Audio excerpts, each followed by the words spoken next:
Καλησπέρα σας. Εδώ βλέπουμε ένα Honda Innova 125 κυβικά, το 2004 μοντέλο.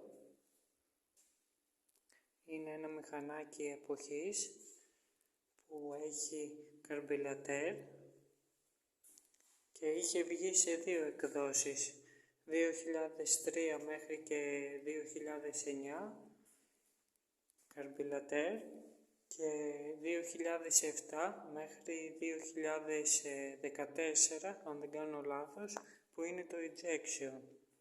Τα συγκεκριμένα μηχανάκια είναι Euro 3. Αυτό σημαίνει πως έχουν συνεχόμενο φως ανοιχτό, δηλαδή το βάζουμε μπροστά και είναι αναμένο το φως, και στο διακόπτη, εάν είναι κάτω, πώς το λέγεται αυτό, εάν είναι κάτω το stand, σβήνει. Είναι ένα μηχανάκι πάρα πολύ αξιόπιστο. Το έχω προσθέσει και μπαγαζιέρα, GV λέγεται, αλλά την είχα πάρει μεταχειρισμένη την μπαγαζιέρα και δεν είναι και σε καλή κατάσταση, ενώ που έχει γρατσουνιές. Χωράει εννοείται το κράνος μέσα και με το κλειδί του.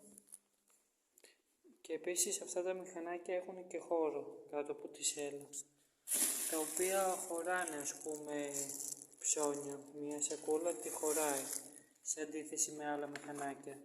Εγώ έχω βγάλει, εδώ είχε ένα πλαστικό, ήταν και καλά κάλυμα για την μπαταρία, αλλά μόνο με τα χαρτιά το προστατεύουν.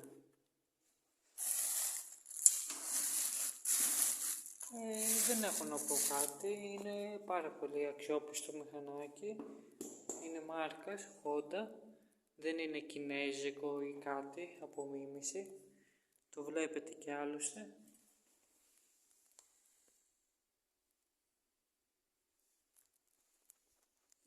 Τίποτα, ζάντες ακτινωτές.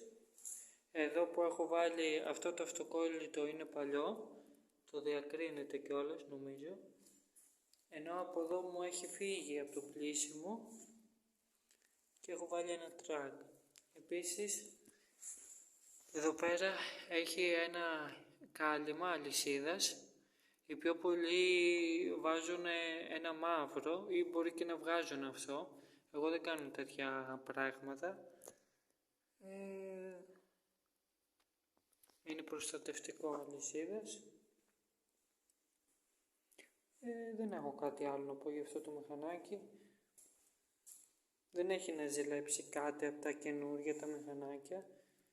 Πολύ αξιόπιστο. Και είναι και μια καλή επιλογή. Να και εδώ. Innova. Οι αναρτήσεις είναι οι δικές του, οι γνήσιες. Όπως βλέπετε και εδώ η εξάτμιση. Honda. Είναι όλο γνήσιο, παιδιά. Εμένα δεν μου έχει βγάλει κανένα πρόβλημα.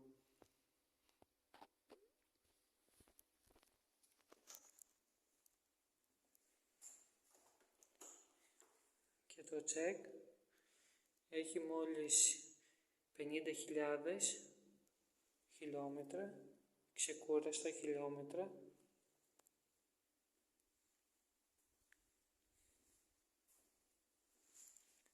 Και εδώ το φως του.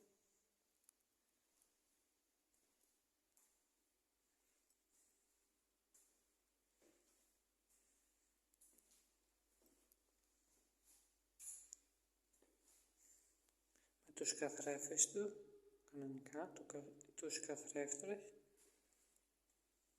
Και να το βάλουμε και μπροστά. Να το είδατε, δεν παίρνει μπροστά, γιατί είναι κατεβασμένο το stand. Εννοείται έχει και μανιαβέλα. Εδώ είναι για τα λάδια του, για αλλαγές λαδιών. Και είναι όλο μαμίσιο. Πρόσφατα είχα αλλάξει και γρανάζια και αλυσίδα ό,τι θυμάμαι. Στις 51 θα θέλει τώρα σέρβις τα λαδάκια του.